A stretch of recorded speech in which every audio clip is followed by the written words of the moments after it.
गुजरात के एक छोटे से गांव में, जहां रात के समय सिर्फ चांद की रोशनी ही दिखाई देती थी, एक ऐसी कहानी छुपी हुई थी जो आज भी लोगों की रूह कंपा देती है। ये गांव इतना दूर था कि शहर की रोशनी यहां तक नहीं पहुंचती थी। बस पुराने बरगद के पेड़, कच्चे रास्ते और मिट्टी के घर थे। रात होते ही यहां एक अजीब सी खामोशी छा जाती थी, जैसे कोई अदृश्य शक्ति पूरे गांव को अपनी गिरफ्त में ले लेती हो। ये कहानी है छोटी सी प्रिया की, जिसकी आत्मा आज भी न्याय की तलाश में भटक रही है। प्रिया सिर्फ 12 साल की थी जब उसकी दुनिया हमेशा के लिए बदल गई। वो एक बहुत ही प्यारी और मासूम बच्ची थी। उसके बाल लंबे और काले थे, आंखें बड़ी बड़ी और मुस्कान इतनी मीठी कि देखने वाले का दिल खुश हो जाए। वो हमेशा अपनी दादी के साथ बैठकर पुराने किस्से सुनती थी और अपनी माँ के साथ रसोई में खाना बनाना सीखती थी। उसका परिवार गांव में सबसे अमीर था। उनके पास बहुत सारी जमीन थी, सोने के गहने थे और एक बड़ा सा हवेली भी थी। उनकी हवेली गांव की सबसे खूबसूरत जगह थी, जहां आम और नीम के पेड़ों से घिरा एक बड़ा सा आंगन था। लेकिन जैसा कि अक्सर होता है, पैसा और जमीन के लालच में लोग अंधे हो जाते हैं। गांव के 3 भाई रामू, शामू और गोपाल, वे प्रिया के परिवार की संपत्ति पर नजर गड़ाए बैठे थे। ये तीनों भाई बचपन से ही बुरे काम में लगे रहते थे। रामू सबसे बड़ा था और सबसे चालाक भी। शामू बीच वाला था, जो हमेशा अपने बड़े भाई की हाँ में हाँ मिलाता था। गोपाल सबसे छोटा था, लेकिन सबसे खतरनाक भी। वे जानते थे कि प्रिया के पिता के पास कोई वारिस नहीं है सिवाय उसकी छोटी बेटी के, तो उन्होंने एक भयानक योजना बनाई। महीनों तक वे प्रिया के घर की निगरानी करते रहे, उनकी दिनचर्या को समझते रहे और सबसे अच्छा समय ढूंढते रहे। एक अंधेरी रात में, जब पूरा गांव सो रहा था और आसमान में बादल छाए हुए थे, ये तीनों भाई प्रिया के घर पहुंचे। उस रात हवा भी नहीं चल रही थी, जैसे प्रकृति भी जानती हो कि कुछ बुरा होने वाला है। उनके हाथों में तेज धार वाले चाकू थे और दिलों में सिर्फ लालच। वे चुपचाप पिछले दरवाजे से घर में घुसे। पहले उन्होंने प्रिया के माता पिता को मार डाला, जो अपने कमरे में गहरी नींद में सो रहे थे। फिर उसके दादा दादी को भी नहीं छोड़ा, जो बगल के कमरे में आराम कर रहे थे। पूरे घर में सिर्फ खून और खामोशी का राज था। छोटी प्रिया अपने कमरे में छुप गई थी। वो समझ गई थी कि कुछ गलत हो रहा है जब उसने अजीब आवाज़ें सुनी थी। उसका दिल जोर जोर से धड़क रहा था और वो अपने बिस्तर के नीचे छुप गई थी। लेकिन वो तीनों उसे ढूंढ ही गए। जब उन्होंने उसे पकड़ा तो प्रिया ने गिड़गिड़ा कर कहा, मैं किसी को कुछ नहीं बताऊंगी, प्लीज़ मुझे जाने दो, मैं छोटी हूं, मैं कुछ नहीं जानती। उसकी आंखों में आंसू थे और आवाज़ कांप रही थी। लेकिन उन हत्यारों के दिल में जरा भी दया नहीं थी। उन्होंने सोचा कि अगर प्रिया जिंदा रही तो वो बड़ी होकर उनसे बदला ले सकती है। उस रात प्रिया की भी हत्या कर दी गई, लेकिन मरते समय उसकी आंखों में सिर्फ डर नहीं था, बल्कि एक अजीब सा गुस्सा भी था। उसने अपनी आखिरी सांस में कहा था, मैं वापस आऊंगी और तुम सबको सजा दूंगी। ये शब्द इतनी ताकत से निकले थे कि तीनों भाई एक पल के लिए डर गए थे। लेकिन फिर उन्होंने सोचा कि ये सिर्फ एक बच्ची की बात है। उन तीनों भाइयों ने सारी संपत्ति हड़प ली। उन्होंने सारे सोने के गहने, पैसे और जमीन के कागजात अपने नाम कर लिए। गांव वालों को बताया कि प्रिया का पूरा परिवार शहर चला गया है और उन्होंने अपनी संपत्ति इन भाइयों को बेच दी है। कुछ लोगों का शक हुआ, क्योंकि प्रिया का परिवार कभी भी गांव छोड़ने की बात नहीं करता था। लेकिन कोई कुछ कहने की हिम्मत नहीं कर सका, क्योंकि ये तीनों भाई बहुत खतरनाक थे और गांव में उनका डर था। लेकिन प्रिया की आत्मा को चैन कहाँ मिलना था। वो अपने परिवार के साथ हुए अन्याय को भूल नहीं सकती थी। उसकी आत्मा उस हवेली में ही रह गई जहां उसने अपना बचपन बिताया था। धीरे धीरे अजीब चीजें होने लगी। शुरू में तो ये घटनाएं इतनी छोटी थीं कि लोग इन्हें नजरअंदाज कर देते थे। पहले तो सिर्फ छोटी मोटी बातें थीं। रामू के घर में रात को अजीब आवाजें आने लगी, जैसे कोई छोटी बच्ची रो रही हो। कभी कभी लगता था जैसे कोई दरवाजा खटखटा रहा हो, लेकिन जब वो देखने जाता तो कोई नहीं होता। श्यामू को लगता था कि कोई उसका पीछा कर रहा है। जब भी वो अकेला होता तो उसे लगता कि कोई उसे देख रहा है, लेकिन जब वो मुड़कर देखता तो कोई नहीं होता। गोपाल के सपनों में एक छोटी लड़की आती थी जो उससे कहती थी, तुमने मेरे मम्मी पापा को क्यों मारा, हमारा क्या कसूर था। वो रात रात भर जागता रहता और डर जाता था। शुरू में तो वे इन सब बातों को अपना वहम समझते रहे। रामू कहता था, अरे ये सब दिमाग का खेल है, हमने जो किया है उसका गिल्ट है बस। शामू भी हाँ में हाँ मिलाता था। गोपाल थोड़ा परेशान रहता था, लेकिन वो भी अपने भाइयों की बात मान लेता था। लेकिन जैसे जैसे दिन बीतते गए, ये घटनाएं और भी डरावनी होती गईं। अब ये सिर्फ सपने या वहम नहीं थे, बल्कि सच्चाई बनती जा रही थी। एक रात रामू अपने बिस्तर पर सो रहा था, जब अचानक उसे लगा कि कोई उसकी छाती पर बैठा है। उसकी सांस फूलने लगी और उसे लगा जैसे कोई उसका गला दबा रहा हो। जब उसने आंखें खोली तो देखा कि एक छोटी लड़की उसे घूर रही है। उसके कपड़े खून से सने हुए थे, बाल बिखरे हुए थे और आंखों में आग जल रही थी। उसका चेहरा बिल्कुल सफेद था, जैसे उसमें जान ही न हो। तुमने मुझे क्यों मारा? वो चीखी। उसकी आवाज इतनी डरावनी थी कि रामू के रोंगटे खड़े हो गए। रामू इतना डर गया कि वो बेहोश हो गया। जब वो होश में आया तो पूरा कमरा ठंडा था और हवा में एक अजीब सी बदबू थी। अगली सुबह जब वो उठा तो उसकी छाती पर छोटे हाथों के निशान थे। ये निशान इतने गहरे थे जैसे किसी ने नाखूनों से खरोचा हो। रामू ने अपनी पत्नी को दिखाया, लेकिन वो भी डर गई। उसकी पत्नी ने कहा, तुमने कुछ गलत तो नहीं किया है ना? लेकिन रामू ने झूठ बोला और कहा कि उसे कुछ नहीं पता। शामू के साथ भी कुछ ऐसा ही हुआ। वो अपने खेत में काम कर रहा था, जब अचानक उसे लगा कि कोई इसका नाम पुकार रहा है। आवाज बहुत मीठी थी, जैसे कोई छोटी बच्ची खेल खेल में बुला रही हो। शामू काका आवाज आ रही थी। जब उसने मुड़कर देखा तो प्रिया खड़ी थी, लेकिन उसका चेहरा बिल्कुल सफेद था और आंखें बिल्कुल काली। वो वैसे कपड़े पहने हुए थी जो उसके मौत के दिन पहने हुए थे। तुमने मेरे दादाजी को क्यों मारा? उसने पूछा। वो तो बहुत बूढ़े थे, उन्होंने तुम्हारा क्या बिगाड़ा था?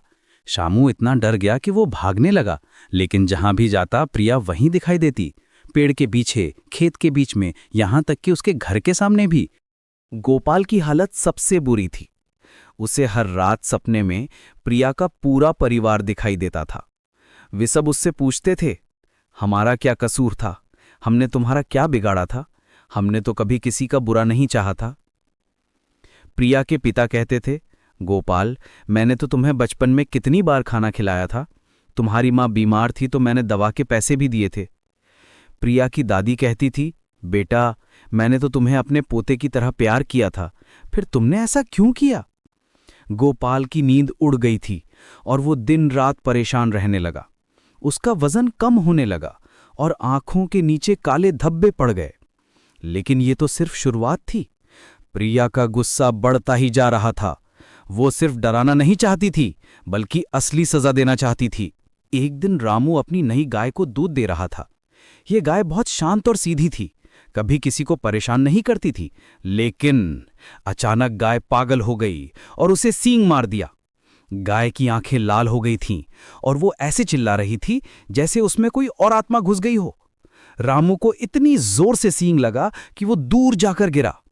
डॉक्टर ने कहा कि ये बहुत अजीब बात है, क्योंकि वो गाय बहुत शांत थी और कभी किसी पर हमला नहीं करती थी। रामू के पेट में गहरा घाव हो गया और वो महीनों तक बिस्तर पर पड़ा रहा। दर्द इतना था कि वो रात रात भर कराहता रहता था। शामू के साथ भी अजीब हादसे होने लगे। एक दिन वो अपनी छत की मरम्मत कर रहा था। सीढ़ी बिल्कुल मजबूत थी और उसने कई बार इस्तेमाल की थी, लेकिन अचानक सीढ़ी टूट गई और वो नीचे गिर गया। गिरते समय उसे लगा जैसे किसी ने उसे धक्का दिया हो। उसका हाथ टूट गया और सिर में भी चोट आई। सबसे अजीब बात यह थी कि वो सीढ़ी बिल्कुल नई थी और कलटक बिल्कुल ठीक थी। जब लोगों ने सीढ़ी को देखा तो पाया कि वो ऐसे टूटी थी जैसे किसी ने जानबूझकर तोड़ा हो। गोपाल की हालत और भी बुरी हो गई। उसके बाल रातों रात सफेद हो गए, जैसे उसने कोई भयानक चीज देखी हो। उसका वजन इतना कम हो गया कि वो हड्डियों का ढांचा लग रहा था। वो हमेशा डरा डरा रहने लगा और अकेले में किसी से बात करता रहता था। लोग कहते थे कि वो पागल हो गया है, क्योंकि वो अकेले में चिल्लाता रहता था, मैंने कुछ नहीं किया, मैंने कुछ नहीं किया। कभी कभी वो रोने लगता था और कहता था, प्रिया मुझे माफ कर दे, मैं गलत था। गांव के बुजुर्गों को समझ आ गया कि ये कोई साधारण बात नहीं है। उन्होंने देखा कि तीनों भाइयों के साथ अजीब चीजें हो रही हैं। गांव के सबसे बुजुर्ग व्यक्ति दादाजी ने कहा, यह सब कुछ अजीब है। पहले प्रिया का परिवार अचानक गायब हो जाता है, फिर ये तीनों भाई अमीर हो जाते हैं और अब इनके साथ ये सब हो रहा है। उन्होंने एक तांत्रिक को बुलाया। तांत्रिक एक बहुत ही अनुभवी व्यक्ति था जो आत्माओं और भूतों के बारे में जानता था। तांत्रिक ने जैसे ही प्रिया के पुराने घर में कदम रखा, उसे सब कुछ पता चल गया। घर में एक अजीब सी ठंडक थी, हवा भारी लग रही थी और एक अदृश्य दुख का एहसास था। तांत्रिक ने अपनी आंखें बंद कीं और कुछ मंत्र पढ़े।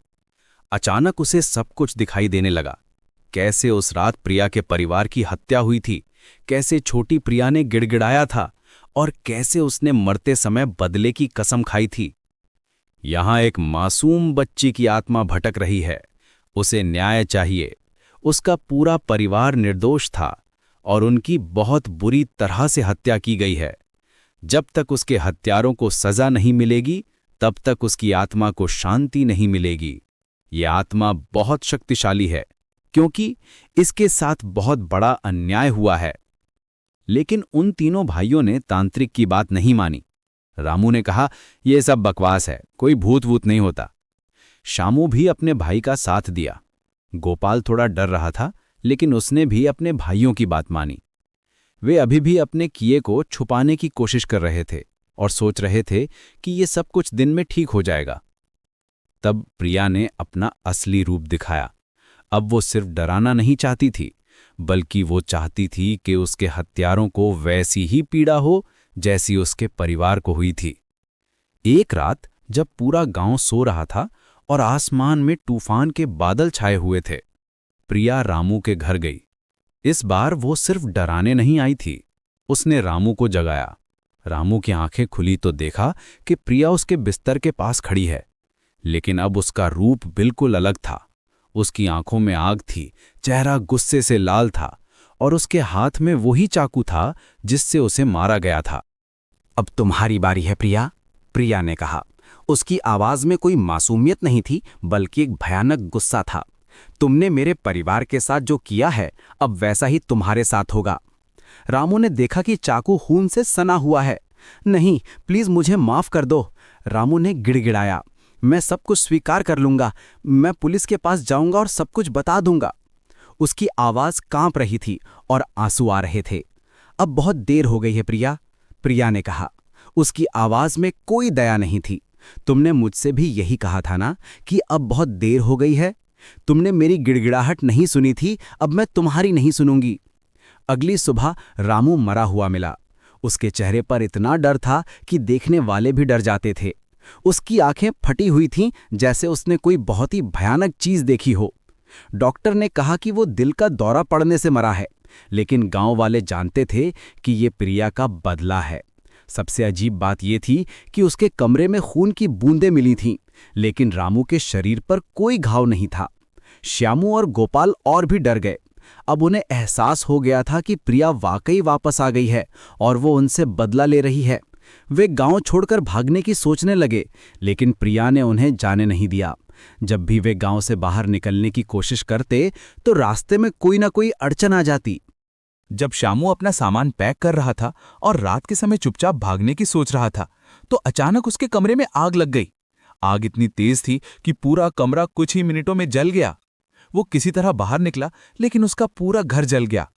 उसके सारे कपड़े, पैसे और सामान सब कुछ जलकर राख हो गया। सबसे अजीब बात यह थी कि आग सिर्फ उसके घर में ही लगी थी, बाकी घरों को कुछ नहीं हुआ था। यहां तक कि उसके बगल वाले घर को भी कोई नुकसान नहीं हुआ था। गोपाल की हालत और भी बुरी हो गई। अब वो दिन रात प्रिया को देखता रहता था। कभी वो उसके सामने खड़ी होती, कभी छत पर, कभी खिड़की के बाहर। वो हमेशा उससे कहती, तुमने मेरी दादी को क्यों मारा? उन्होंने तुम्हारा क्या बिगाड़ा था? वो तो बहुत प्यार करती थी सबसे। गोपाल का खाना पीना छूट गया। वो दिन रात रोता रहता और अपने बालों को नोचता रहता। लोगों को लगता था कि वो पागल हो गया है। आखिरकार गोपाल से बर्दाश्त नहीं हुआ। उसे एहसास हो गया था कि प्रिया तब तक उसे परेशान करती रहेगी जब तक वो सच नहीं बोलता। एक दिन वो गांव के सरपंच के पास गया। उसकी हालत बहुत बुरी थी, बाल बिखरे हुए, कपड़े फटे हुए और आंखों में एक अजीब सा डर। उसने सरपंच से कहा, मैं सब कुछ स्वीकार करता हूं। और फिर उसने पूरी कहानी बताई। उसने बताया कि कैसे उन तीनों ने मिलकर प्रिया के पूरे परिवार की हत्या की थी। हमने सिर्फ पैसे के लिए ये किया था, वो रोते हुए बोला। हमें नहीं पता था कि इसका इतना बुरा नतीजा होगा। प्रिया वापस आ गई है और वो हम सबसे बदला ले रही है। सरपंच और गांव के दूसरे लोग सुनकर हैरान रह गए। उन्हें पता चल गया कि प्रिया का परिवार वाकई मारा गया था और वो कहीं नहीं गया था। सरपंच ने तुरंत पुलिस को बुलाया, लेकिन तब तक बहुत देर हो चुकी थी। श्यामू भी उसी रात मर गया था। लोगों ने बताया कि वो अपने जले हुए घर में वापस गया था और वहीं दम तोड़ दिया था। उसके चेहरे पर भी वैसा ही डर था जैसा रामू के चेहरे पर था। अब सिर्फ गोपाल बचा था, लेकिन प्रिया का गुस्सा अभी भी खत्म नहीं हुआ था। उस रात प्रिया उसके सामने आई, लेकिन इस बार उसका चेहरा थोड़ा शांत था। तुमने सच बोला है, उसने कहा, इसलिए मैं तुम्हें एक मौका देती हूं।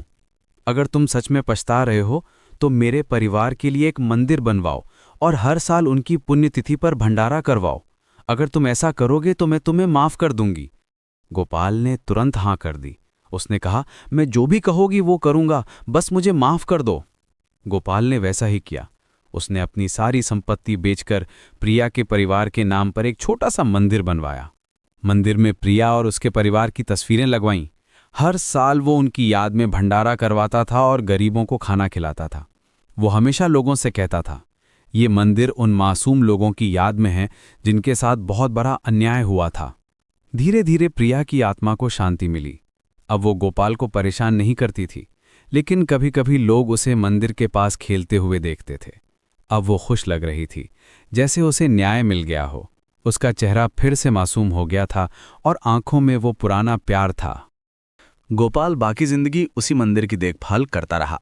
वो हमेशा कहता था, पाप का फल मिलना ही है, चाहे आज मिले या कल। लेकिन अगर आप सच्चे दिल से माफ़ी मांगे और अपनी गलती सुधारने की कोशिश करें तो भगवान माफ़ कर देते हैं। आज भी उस गांव में वो मंदिर है। मंदिर छोटा है लेकिन बहुत सुंदर है। वहाँ प्रिया और उसके परिवार की तस्वीरें लगी हुई हैं। लोग कहते हैं कि अगर कोई वहाँ सच्चे दिल से प्रार्थना करे तो प्रिया उसकी मदद करती है, लेकिन अगर कोई बुरे इरादे से आए तो वो उसे सबक सिखा देती है। मंदिर के पास एक बोर्ड भी लगा है जिस पर लिखा है, सत्य और न्याय की जीत हमेशा होती है। ये कहानी हमें सिखाती है कि न्याय देर से आ सकता है, लेकिन आता ज़रूर है। प्रिया की आत्मा को तब तक चैन नहीं मिला जब तक उसके हत्यारों को सज़ा नहीं मिली, लेकिन जब गोपाल ने सच्चे दिल से अपनी गलती मानी और सुधार की कोशिश की तो उसे माफ़ी मिल गई। कुछ लोग कहते हैं कि ये सिर्फ एक कहानी है, लेकिन उस गांव के लोग जानते हैं कि ये सच है। वे आज भी उस मंदिर में जाकर प्रिया और उसके परिवार को याद करते हैं। हर साल उस दिन जब प्रिया की हत्या हुई थी, पूरा गांव उस मंदिर में इकट्ठा होता है और प्रार्थना करता है। इस कहानी का सबसे डरावना हिस्सा ये है कि प्रिया सिर्फ 12 साल की थी जब उसकी हत्या हुई थी। एक मासूम बच्ची को इतना गुस्सा आया कि उसकी आत्मा ने अपने हत्यारों से बदला लिया। लेकिन साथ ही ये कहानी ये भी बताती है कि प्रिया में दया भी थी। जब गोपाल ने सच्चे दिल से माफ़ी मांगी तो उसने उसे माफ़ कर दिया। ये कहानी हमें ये भी सिखाती है कि लालच इंसान को कहाँ तक गिरा सकता है। उन तीनों भाइयों ने सिर्फ पैसे के लिए 5 मासूम लोगों की जान ले ली थी। उन्होंने नहीं सोचा था कि एक छोटी बच्ची और उसके बुजुर्ग दादा दादी का क्या कसूर है। लेकिन सबसे अहम बात यह है कि सच्चा पछतावा और न्याय की भावना कितनी ताकतवर होती है। गोपाल को इसलिए माफ़ किया गया क्योंकि उसने सच स्वीकार किया था और अपनी गलती का एहसास था। उसने बाकी जिंदगी उस गलती को सुधारने में बिताई। आज भी जब कोई उस गांव से गुजरता है तो वो उस मंदिर को ज़रूर देखता है। मंदिर के आसपास हमेशा फूल खिले रहते हैं, जैसे कोई उनकी देखभाल कर रहा हो। लोग कहते हैं कि ये प्रिया का आशीर्वाद है। कहते हैं कि शाम के समय जब सूरज डूबता है तो कभी कभी लोगों को एक छोटी लड़की की आवाज़ सुनाई देती है। वो हंस रही होती है जैसे वो खुश हो। ये आवाज़ सुनकर लोगों को डर नहीं लगता, बल्कि एक अजीब सा सुकून मिलता है। लगता है जैसे प्रिया अब शांति में है। प्रिया की कहानी आज भी उस गांव में माँ बाप अपने बच्चों को सुनाते हैं। वे कहते हैं, हमेशा सच बोलो और किसी के साथ अन्याय मत करो, क्योंकि न्याय देर से आता है लेकिन आता ज़रूर है। बच्चे इस कहानी को सुनकर डरते भी हैं और सीखते भी हैं। ये कहानी सिर्फ एक भूत की कहानी नहीं है, ये न्याय, सच्चाई और पछतावे की कहानी है। ये बताती है कि कैसे एक मासूम बच्ची की आत्मा ने अपने परिवार के लिए न्याय पाया। ये दिखाती है कि बुराई कितनी भी ताकतवर हो, अंत में अच्छाई की ही जीत होती है। आज भी अगर आप उस गांव जाएं तो लोग आपको प्रिया की पूरी कहानी सुनाएंगे। वे कहेंगे कि ये सिर्फ कहानी नहीं है, बल्कि सच्चाई है जो उन्होंने अपनी आंखों से देखी है। वे आपको वो मंदिर भी दिखाएंगे और बताएंगे कि कैसे प्रिया की आत्मा को शांति मिली। तो अगली बार जब आप किसी के साथ अन्याय करने की सोचें तो प्रिया की कहानी याद रखिएगा। याद रखिएगा कि न्याय की आंख कभी नहीं झपकती और सच्चाई हमेशा सामने आती है। चाहे कितना भी समय लग जाए, लेकिन हर गलत काम की सज़ा मिलती है और हर सच्चाई